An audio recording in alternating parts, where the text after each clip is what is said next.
नमस्कार दोस्तों, आपका बहुत बहुत स्वागत है हमारे YouTube चैनल पर। विश्वामित्र का आगमन।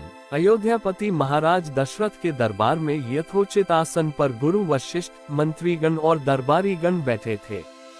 अयोध्या नरेश ने गुरु वशिष्ठ से कहा, हे गुरुदेव, जीवन तो क्षणभंगुर है और मैं वृद्धावस्था की ओर अग्रसर होते जा रहा हूँ।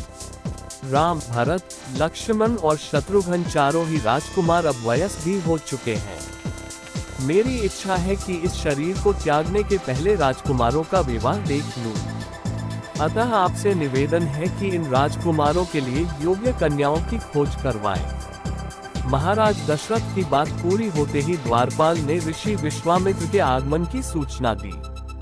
स्वयं राजा दशरथ ने द्वार तक जाकर विश्वामित्र की अभ्यर्थना की और आदर पूर्वक उन्हें दरबार के अंदर ले आए तथा गुरु वशिष्ठ के पास ही आसन देकर उनका यथोचित सत्कार किया। कुशलक्षेम पूछने के पश्चात राजा दशरथ ने विनम्र वाणी में ऋषि विश्वामित्र से कहा, हे मुनिश्रेष्ठ, आपके दर्शन से मैं कृतार्थ हुआ तथा आपके चरणों की पवित्र धूलि से यह राजदरबार और संपूर्ण अयोध्यापुरी धन्य हो गई। अब कृपा करके आप अपने आने का प्रयोजन बताएं। किसी भी प्रकार की आपकी सेवा करके मैं स्वयं को अत्यंत भाग्यशाली समझूंगा। राजा के विनयपूर्ण वचनों को सुनकर मुनि विश्वामित्र बोले, हे राजन, आपने अपने कुल की मर्यादा के अनुरूप ही वचन कहे हैं। इक्ष्वाकु वंश के राजाओं की श्रद्धा भक्ति गौ, ब्राह्मण और ऋषि मुनियों के प्रति सदैव ही रही है। मैं आपके पास एक विशेष प्रयोजन से आया हूँ, समझिए कि कुछ मांगने के लिए आया हूँ। यदि आप मुझे वांछित वस्तु देने का वचन दे तो मैं अपनी मांग आपके सामने प्रस्तुत करूँ। आपके वचन न देने की दशा में मैं बिना कुछ मांगे ही वापस लौट जाऊंगा। महाराज दशरथ ने कहा, हे ब्रह्मर्षि, आप निःसंकोच अपनी मांग रखें।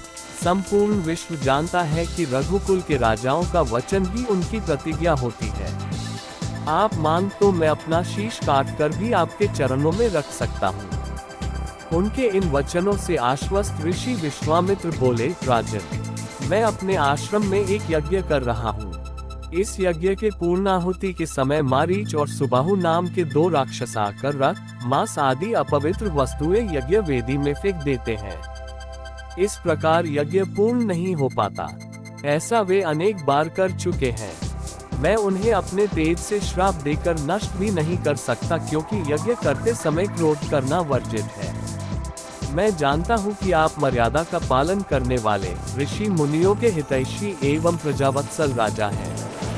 मैं आपसे आपके ज्येष्ठ पुत्र राम को मांगने के लिए आया हूँ, ताकि वह मेरे साथ जाकर राक्षसों से मेरे यज्ञ की रक्षा कर सके और मेरा यज्ञानुष्ठान निर्विघ्न पूरा हो सके। मुझे पता है कि राम आसानी के साथ उन दोनों का संहार कर सकते हैं। अतः केवल 10 दिनों के लिए राम को मुझे दे दीजिए। कार्य पूर्ण होते ही मैं उन्हें सकुशल आपके पास वापस पहुंचा दूंगा। विश्वामित्र की बात सुनकर राजा दशरथ को अत्यंत विषाद हुआ। ऐसा लगने लगा कि अभी वे मूर्छित हो जाएंगे। फिर स्वयं को संभाल कर उन्होंने कहा, मुनिवर, राम अभी बालक है। राक्षसों का सामना करना उसके लिए संभव नहीं होगा। आपके यज्ञ की रक्षा करने के लिए मैं स्वयं ही जाने को तैयार हूँ। विश्वामित्र बोले, राजन, आप तनिक भी संदेह न करें कि राम उनका सामना नहीं कर सकते। मैंने अपने योग बल से उनकी शक्तियों का अनुमान लगा लिया है। आप निश्चिंत होकर राम को मेरे साथ भेज दीजिए। इस पर राजा दशरथ ने उत्तर दिया, हे मुनिश्रेष्ठ, राम ने अभी तक किसी राक्षस के माया प्रपंचों को नहीं देखा है और उसे इस प्रकार के युद्ध का अनुभव भी नहीं है। जब से उसने जन्म लिया है, मैंने उसे अपनी आंखों के सामने से कभी ओझल भी होने नहीं दिया है। उसके वियोग से मेरे प्राण निकल जावेंगे। आपसे विनय है कि कृपा करके मुझे ससैन्य चलने की आज्ञा दें। पुत्रमोह से ग्रसित होकर राजा दशरथ को अपनी प्रतिज्ञा से विचलित होते देख ऋषि विश्वामित्र आवेश में आ गए। उन्होंने कहा, राजन, मैं नहीं जानता था कि रघुकुल में अब प्रतिज्ञा पालन करने की परंपरा समाप्त हो गई है। यदि जानता होता तो मैं कदापि नहीं आता। लो, मैं अब चला जाता हूँ। बात समाप्त होते होते उनका मुख क्रोध से लाल हो गया। विश्वामित्र को इस प्रकार क्रोध होते देखकर दरबारी एवं मंत्रीगण भयभीत हो गए और किसी प्रकार के अनिष्ट की कल्पना से वे कांप उठे। गुरु वशिष्ठ ने राजा को समझाया, हे राजन, पुत्र के मोह में ग्रसित होकर रघुकुल की मर्यादा, प्रतिज्ञा पालन और सत्यनिष्ठा को कलंकित मत कीजिए। मैं आपको परामर्श देता हूँ कि आप राम के बालक होने की बात को भूलकर एवं निश्चिंत होकर राम को मुनिराज के साथ भेज दीजिए। महामुनि अत्यंत विद्वान, नीति निपुण और अस्त्र शस्त्र के ज्ञाता है। मुनिवर के साथ जाने से राम का किसी प्रकार से भी अहित नहीं हो सकता, उल्टे वे इनके साथ रहकर शस्त्र और शास्त्र विद्याओं में अत्यधिक निपुण हो जाएंगे तथा उनका कल्याण ही होगा। गुरु वशिष्ठ के वचनों से आश्वस्त होकर राजा दशरथ ने राम को बुला भेजा। राम के साथ साथ लक्ष्मण भी वहां चले आए। राजा दशरथ ने राम को ऋषि विश्वामित्र के साथ जाने की आज्ञा दी। पिता की आज्ञा शिरोधार्य करके राम के मुनिवर के साथ जाने के लिए तैयार हो जाने पर लक्ष्मण ने भी ऋषि विश्वामित्र से साथ चलने के लिए प्रार्थना की और अपने पिता से भी राम के साथ जाने के लिए अनुमति मांगी। अनुमति मिल जाने पर राम और लक्ष्मण सभी गुरुजनों से आशीर्वाद लेकर ऋषि विश्वामित्र के साथ चल पड़े। समस्त अयोध्या वासियों ने देख कि मंदधीर गति से जाते हुए मुनिश्रेष्ठ विश्वामित्र के पीछे पीछे कंधों पर धनुष और तरकस में बाण रखे दोनों भाई राम और लक्ष्मण ऐसे लग रहे थे मानो ब्रह्मा जी के पीछे दोनों अश्विनी कुमार चले जा रहे हों। अद्भुत कांति से युक्त दोनों भाई गौ की त्वचा से बने दस्ताने पहने हुए थे। हाथों में धनुष और कटी में तीक्ष्ण धार वाली कृपानें शोभायमान हो रही थीं। ऐसा प्रतीत होता था मानो स्वयं शौर्य ही शरीर धारण करके चले जा रहे हों।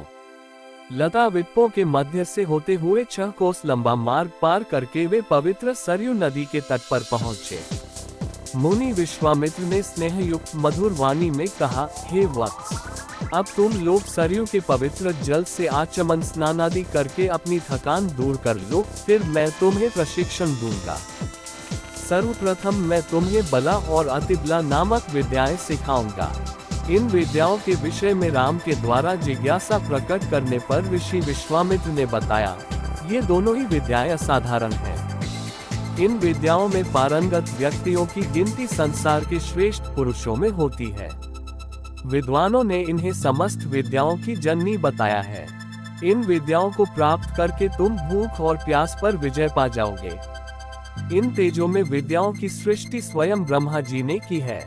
इन विद्याओं को पाने का अधिकारी समझकर मैं तुम्हें इन्हें प्रदान कर रहा हूँ। राम और लक्ष्मण के स्नान आदि से निवृत्त होने के पश्चात विश्वामित्र जी ने उन्हें इन विद्याओं की दीक्षा दी। इन विद्याओं के प्राप्त हो जाने पर उनके मुख मंडल पर अद्भुत कांति आ गई। तीनों ने सरयू तट पर ही विश्राम किया। गुरु की सेवा करने के पश्चात दोनों भाई तृण शैयाओं पर सो गए। दोस्तों, आपको अगर पसंद आया तो सब्सक्राइब प्लीज। जय श्री राम। नमस्कार दोस्तों, आपका बहुत बहुत स्वागत है हमारे YouTube चैनल पर। राम का जन्म। मंत्रीगणों तथा सेवकों ने महाराज की आज्ञानुसार श्याम कर्ण घोड़ा चतुरंगिनी सेना के साथ छुड़वा दिया। महाराज दशरथ ने देश देशांतर के मनस्वी, तपस्वी, विद्वान ऋषि मुनियों तथा वेदविज्ञ प्रकांड पंडितों को यज्ञ संपन्न कराने के लिए बुलावा भेज दिया। निश्चित समय आने पर समस्त अभ्यागतों के साथ महाराज दशरथ अपने गुरु वशिष्ठ जी तथा अपने परम मित्र अन्य देश के अधिपति लोकपाल के जामाता ऋग ऋषि को लेकर यज्ञ मंडप में पधारे। इस प्रकार महान यज्ञ का विधिवत शुभारंभ किया गया। संपूर्ण वातावरण वेदों की ऋचाओं के उच्च स्वर में पाठ से गूंजने तथा समिधा की सुगंध से महकने लगा। समस्त पंडितों, ब्राह्मणों, ऋषियों आदि को यथोचित धन धान्य, गौ आदि भेंट करके सादर विदा करने के साथ यज्ञ की समाप्ति हुई। राजा दशरथ ने यज्ञ के प्रसाद चरा को अपने महल में ले जाकर अपनी तीनों रानियों में वितरित कर दिया। प्रसाद ग्रहण करने के परिणाम स्वरूप परमपिता परमात्मा की कृपा से तीनों रानियों ने गर्भधारण किया।